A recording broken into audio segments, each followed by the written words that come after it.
ang tinapay sa kabuhi. Aton pangabuhing Kristohanon, daw katulad sa isa kapag panglugayaw. May madamo nga mga bukid, kag mga nalupyakan nga aton ginalaktan. May mga kasakit kag kalipay, may mga kabudlayan kag kasulahayan, may mga kapigaduhon kag kabuganaan. Kag sa tunga sini, yara ang aton Dios nga nagapaligisod sang tanan. Gani pagigupod ko mo sa akon, kay aton niya pagapamanandungan sa pulong sang aton Ginoo, ang aton Dios sang mga bukid kag sang mga nalupyakan. Diri sa aton palatuntunan sa kanginan, tinapay sang kabuhi. Ang dinalan sa kasulatan sa aton na sini nga adlaw makita sa mga kasulatan ni Isaias, sa Isaias Kapitulo 40. Kag akon pagabasahon ang versikulo 30 kag 31. Ang pulong sa Dios nagpahayag sa aton sa Isaias 40, 30, tubtub 31, bisan ang mga pamatanon, punawon kag lapyon. Kag ang mga pamatanon nga lalaki mapukan sing bugos. Apang ang nagahulat sa Ginoo, magabag-o sang ila kusog. Magatimbuok sila nga may mga pakpak subong sang mga agila. Magadalagan sila kag indi paglapyon. Magalakat sila kag indi pagpunawon. Sa sini nga kalantahon may anchor holds. Kag ang dako diri nga kamatuoran nga makita naton sa sini kalantahon kag subong man nga amo ini ang ginapahayag sang pulong sa ginusaton, amo nga ang aton nya kaluwasan permanente ini. Kag nga mangin-imo ini kag subong man mangin akon ini tubtob sa katubtuban. Ang kamatuoran niya makita naton nga wala sing anuman niya sirkumstansya, wala man sing anuman niya persona nga makakuha sang kaluwasan nga ginhatag sang aton Dios sa aton. Kay una sa tanan, indi ikaw, indi ako ang nagtuga o kung gingikanan sang sini nga kaluwasan, kundi iya ini nagikan ini sa panguna-una sang aton nga Dios. Ikadua, ang ini nga kaluwasan, wala ini ikaw kag ako sing bahin. Iya ini tanan-tanan sang aton nga Ginoo. Kag ang ikatatlo, amo nga ang ini kaluwasan nga nabato naton. Indi ikaw, indi ako ang nagapadayon sini, kundi ang aton man nga Dios. Kag tungod sini, ang katapusan diri, nga siya man mismo, indi ikaw ang maghimpit sini. So kamatuoran diri nga makita naton sa pulong sa Ginoo, nga from start to finish, our salvation is from and through our God. Kag tungod sini, wala sing sinuman, wala sing anano man nga makakuha sa aton sa kamot sang aton nga Dios. Amo ini nga ang matutuod nga tumuluo magapadayon gid, kay ang Dios ang nagakapot sang iya kaluwasan. Ang matutuod nga tumuluo magapabilin gid, kay ang Dios ang nagakapot sang iya nga kaluwasan. Amo ni nga kun aton galanton katahom sa sinikalantahon, no? And it holds, my anchor holds. Blow your wildest then, O gale, on my bark so small and frail. By His grace I shall not fail, for my anchor holds, my anchor holds. Ti ano ini ang angkla sang aton espirituhanon niya pagkabuhi. Amo ini ang aton nga kaluwasan. Amo ini ang nagahatag sa imo kag sa akon sing kasiguruhan. Amo ni nagahatag sa imo kag sa akon sang seguridad kag sang paglaom. Kay ang ini nga kaluwasan, amo ini ang nagpasag-uli sa aton nya Dios, kag subong man amo ini ang magapabilin nga imo kag akon nga naangkon nga dulot, kag subong man ang ini nga dulot magapadayon tubtob sa katubtuban. My anchor holds. Magapadayon kita sa pagtuon naton sa pulong sang aton na Ginoo kag sa mga tinalikdan nga mga 3 ka adlaw, no? Kung 3 ka broadcast naton aton nga ginsugdan ang ini nga dinalan, Isaiah chapter 40 verse 30 and 31. Kag aton ini nga ginlantaw suno sa aton isa sa mga labing importante gid nga pinamatasan nga dapat naton hatagan sing dako nga bili kag aton ini nga batition kag aton ini nga kultibaron kag amo ini ang pagulat. The Valley of Waiting, amo ining aton nga pagtuon sa sini nga dinalan sa kasulatan. Kag katahong balasang isa sa mga translation sa sini nga passage, no? Amo ini ang ginambal sang aton Amplified Bible sa aton. Even youths shall fail and be weary, and selected young men shall feebly stumble and fall exhausted. But those who wait for the Lord, who expect, look for, and hope in Him, shall change and renew their strength and power. They shall lift their wings and mount up close to God as eagles, mount up to the sun. They shall run and not be weary. They shall walk and not faint or become tired. Ang katahom gali nga kamatuoran nga makita naton sa pulong sa Ginoo, amo nga ang pagulat labing importante sa aton nga pagkabuhi. May posibilidad man nga nagahulat kita pero wala kita sing paglaom. Nagahulat kita pero para sa aton wala na ini sing anano man nga butang nga makahatag sa aton sing kaayuhan o kon makatag sa aton sang benepisyo. Pero ang iniya nga pagulat na ginhambal sa Biblia sa aton, amo ini ang pagulat nga may paglaom. Waiting in hope. Amo ni nga kun aton nga lang taon sa pulong sa Ginoo, importante ini. Nagahulat kita, kag samtang nagahulat kita, may ara kita paglaom. Nga yadtong ginahulat naton, maabot gid. Kag tungod sini, nagapadayon kita sa paglaom. May mga tinion sa aton kabuhi nga ginsaaran kita.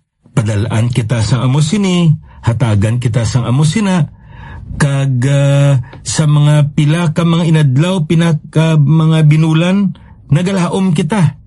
Kag subong man nagahulat kita, kahit nakita naton nga kaya sang saad sa aton sa sina nga butang nga ipadala niya o kon ihatag niya. Pero samtang nagadugay, nagabot na ang tinuig, nagabot ng 2 ka tuig, nagabot ng 3 ka tuig, anong kakatabo? Mambal kita nga, ati, gaulat mo ko gyapon pero daw wala na. Hasta sang uli nga ka magdugay na, makambal kita nga ati, wala na gid. Sa aton gili nga pagulat sa Dios amo sini. Samtang nagahulat kita, nagalaom kita, nga mabaton gid naton. Kag dumdumo naton nga ang aton pagbaton sini indi suno sa aton nga timetable, suno sa aton nga ginahandom nga mabaton naton, kun hindi suno sa himpit nga tion nga natalana sang aton nga Ginoo. That's why we need to wait. We need to wait in hope. Amo ina makita naton diri, no? Kag katahom sa ginambal diri sa pulong sa Ginoo sa aton. Kay nga aman ang pulong diri nga gingamit sa aton, no? Amo ang pulong nga magabag-o, kag subong man ang pulong dira nga renew. Pero kun lang tahon gali naton sa lingwahe gid nga gingamit ni Isaiah, ang pulong diri nga maayo pagid nga translation amo ang pulong nga change or exchange. Ano ba't silingon sini? Samtang nagahulat kita gali, bayluhan sang Dios ang aton kusog. Suno sa isa kam nagwali, do ka angay sini nga sang pagpanugod imo kusog. Ang nagalaom, apang samtang nagalaom ikaw kag nagahulat ikaw sang sabat sang Dios sa imo nga pangamuyo kag sa imo nga ginalaom, nagaamat-amat, luya nga nagaluya ka, pero nagapadayon ka sa gyapon, kag ang Ginoo magabag-o sang imo nga kusog. Bayluwan niya ang imo kusog, bayluwan niya sang iya nga kusog. Amoy na ang kamatuoran diri gili nga makita naton, nga man katulad kita sang isa ka agila, ang aton nga kusog, katulad sang agila. Ilabinagid ginhalimbawa diri sa aton ang iya nga pakpak. Nga ano diri, sa ginambal naton ang isa ka agila, masami wala niya na ginakumpas ang iyaya nga mga pakpak, kung hindi ginahumlad niya ina, kag ginatubang niya ina sa hangin, agud nga magtaas, pagid nga magtaas ang iya nga paglupad. Ang gusto diri ilaragway gali ni Isaiah sa aton niya mo sini, nga sa tunga sang mga hangin sang pagtilaw, bayluhan sa Ginoo ang aton kusog kagabakod, sang iya kusog kagabakod, kag nagasaka pagid nga nagasaka, nagatimbuok pagid nga nagatimbuok ang aton nga relasyon malapit sa aton nga Ginoo. Katahom sina no?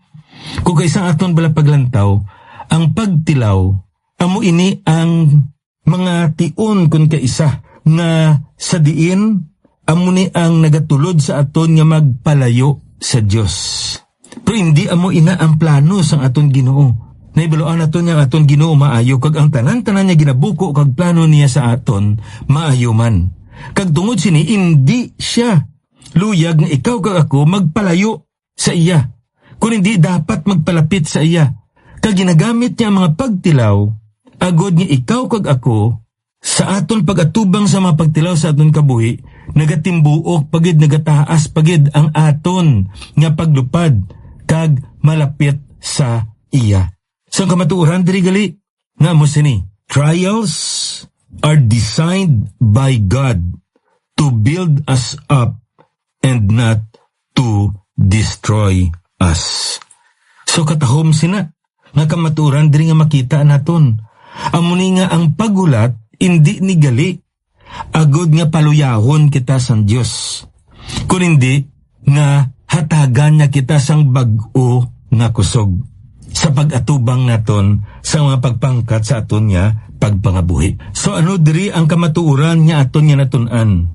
In order for our strength to keep going, God promised to help us fly.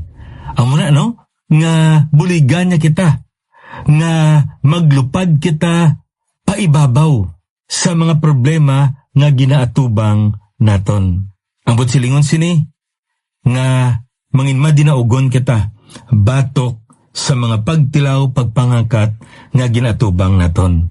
Now, sa pagpadayon naton diri, ginambala sa aton diri no, apang ang nagahulat, ang nagalaom sa Ginoo, magabago sang ila kusog, magatimbuok sila nga may mga pakpak subong sang mga agila. Kag ikaduha diri, magadalagan sila kag indi paglapyon. In order for our strength to keep going, God promised to help us run. Hindi gali lang maglupad, kung hindi magdalagan man. Now, anong but silingon sang dalagan diri? Ang ining pulong gali diri nga dalagan nagatudlo ini sa aton, sang aton bala nga kasakuon, no? But silingon sini nga nagahiho kita, kag masako kita sa buluhaton sang aton nga Ginoo. Kag nga kun aton gili nga lantahon ang ini nga pulong nga gingamit diri sa aton running, no? It means running to accomplish the task and not running away to skip the task. Ining pulong gali nga pagdalagan diri, hindi ni nga malagyo kita sa buluhaton nga gitugyan sa Dios sa aton, kun hindi nga nagadalagan kita sa pagtuman kag subong man sa paghimpit sa mga buluhaton nga gintugyan sang Ginoo sa imo kag subong man sa akon. Na isa ka butaman ni makita naton sa pulong sa Ginoo diri sa Psalm 46:10. Nagambal ang ini nga manugsalmo. Magpahimuyong kag kilalaha nga ako amo ang Dios. Be still and know that I am God.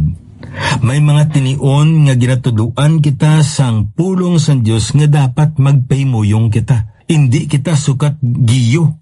Hindi kita magios. Hindi lamang ini parte sa aton nga lawas, kundi parte man ini sa aton pangunauna kag sang aton tigipuson nga magpahimuyong kita. Agud makita naton kung paano Ginoo magpanghikot sa aton nga kabuhi, ilabi na gid sa pagatubang naton sa managlilain nga mga pagtilaw sa aton kabuhi. Apang sa piyak kabahin, nagtudlo man ang pulong sa Ginoo sa aton. Diri sa Galacia Kapitulo 6, versikulo 9 kag 10, may ginlaygay dira si Pablo sa aton. Kag dili kita magpakaluya sa paghimo sing maayo, kaysa nagakaigo nga dag-on magaani kita kun indi kita pagpunawon. Gani, niyan, sa may kaygayinan, kita magbuhat kita sang maayo ayon sa tanan nga tawo, kag labi na gid sa mga tagapanimalay sang pagtuo. Ti ang ini nga dinalan sa kasulatan nagahambal sa aton nga dapat magmaukod kita sa pag-alagad sa aton nga Ginoo. Paagi sa pag-alagad sa aton isig kapareho, ilabi na gid ang kaupod naton sa panimalay sang aton nga Ginoo, mga kauturan naton sa pagtuo. So aton gali nga makita ang kamatuoran diri nga ginambal sa aton, nga may mga tinion gid nga dapat kita magpahimuyong. Apang may tinion gid nga dapat magmangin maukod kita, magdali-dali kita, no? Ilabi na gid sa mga buraton nga gitugyan sa Dios sa aton, kag indi kita maguntat kundi magpadayon kita. Ayan, daw katulad sining paglaragway sa aton nga madamo kita sang butang nga ginahimo sa sini nga adlaw. Aga dulong naton ang aton kabataan. By the way, ang imo obligasyon bilang iloy kag amay sa sulod sa panimalay, pagpangalagad na ina. Ayan, pagkatapos sini, nagtawag ka sa imo nga abyan, kag naghatag ka sa imo laygay sa iya, kay discourage siya sa iya nga pagpangabuhi sa problema ang ginatubang niya ayhan sa iya opisina dira. Kag pagkatapos sini, nagdiretso ka pagit sa ospital, kay ginbisitahan nimo ang imo digto nga parinti. Kagayan, pagbalik mo sa balay, nagpreparar ka sang panyaga, kag nagpaway ikaw, pagkahapon, may ginupdan ikaw, nga nagbisita naman kamo, nga imo isa ka utod man sa Ginoo sa sulod sa imo niya, sa imo ya nga iglesia, kag pagkahapon, ginbalikan mo, ang imo naman nga kabataan, sa pagkwa sa eskwelahan. Titamaan ka sako, kag tamaan ka kapoy nga bulaton. Pero ang katahom diri nga saad sang Dios sa imo kag sa akon, nga siya ang magahatag sa imo kag sa akon sang kusog, agod nga makadalagan kita. Mahimo naton ang buluhaton na gintugyan sa Ginoo sa aton, kag indi kita malapyo. Katahom sa sinibala kamatuoran. Kay nagatudlo ini sa aton gili nga indi ini imo, indi akon nga kusog ang ginagamit naton sa pagpangalagad, kundi ang kusog mismo sang aton nga Dios. Kay kun imo ini kag akon ini kusog ang ginagamit naton sa pagpangalagad, anong matabo? Malapyo kita. Kag anong matabo? Mauntat kita. Kay nga aman, wala na kita gana. Kay kapoy, ilabi na gid kung wala mapresyar sa mga katawan ni ginabuligan naton, baw tamaan gid kabudlay. Abang katahom diri, kay iya ini sang Dios nga kusog kabakod ang ginahatag niya sa imo kag sa akon. Amo ni nga bisan hindi pa nakilala, ukon wala man kita ginpasalamatan sa aton ni pagpangalagad, pagbulig sa ila, makapadayon kita. Kay nga aman, amo ina ang aton nga kalipay. Ginahimo naton ini sa aton nga Dios paagi sa ila. Ang aton nga ginalauman, hindi ang ila pagpasalamat, kundi ang pagpasalamat sa aton Ginoo, kag ang komendasyon sa aton Ginoo. Well done, thou good and faithful servant. May isa diri ka dinalan sa kasulatan niya makita naton sa Nehemias Kapitulo 8, versikulo 10. Ang aton diri nga alagad sa Ginoo nga amo si Nehemia, nagatag sang dako nga pagpakamaayo kag pagpangangkat sa katawan sa Israel upod sa kay Esdras diri kag sa mga Libyanhon. Kag ang isa sa mga pulo nga ginsaysay niya sa aton diri sa versikulo 10, ang kalipay sang Ginoo among inyo kusog. The joy of the Lord is your strength. Amo ini sa aton niya tagsa-tagsa ka mga kabuhi.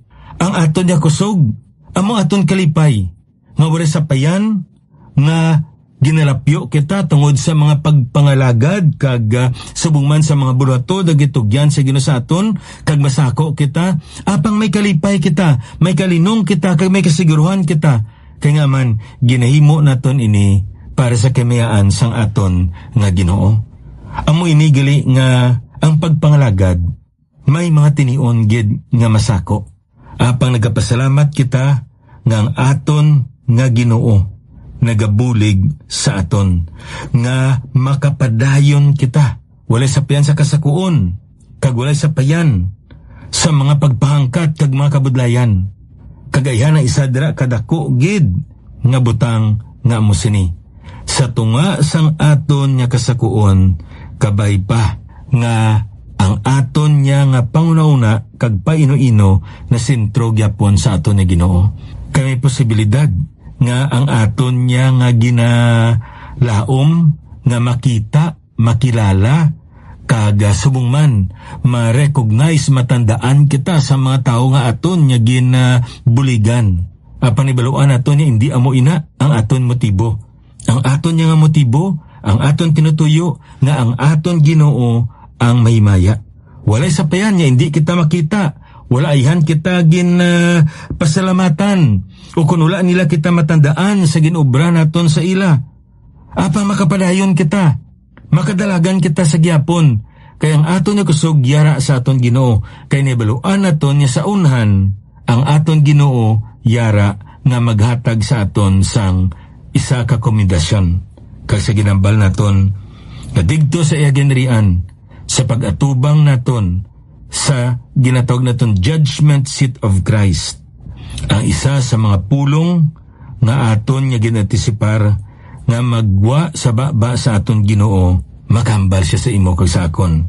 Well done, thou good and faithful servant. You have run well. Nakadalagan ikaw sang dalaganon na ginhatag nakon sa imo sing maayo. Sulod ikaw sa akong ginrian, upod ikaw sa kalipay nga yara na aman ko sa imo. Amo ini ang kamatuoran nga aton nga ginapamanadungan subong sa pulong sa aton Ginoo. Sa madason naman ni broadcast, ini ang inyo abyan, alagad sa kanginan, Pastor Neil Vilches ang Ginoo, magapakamayo sa inyo.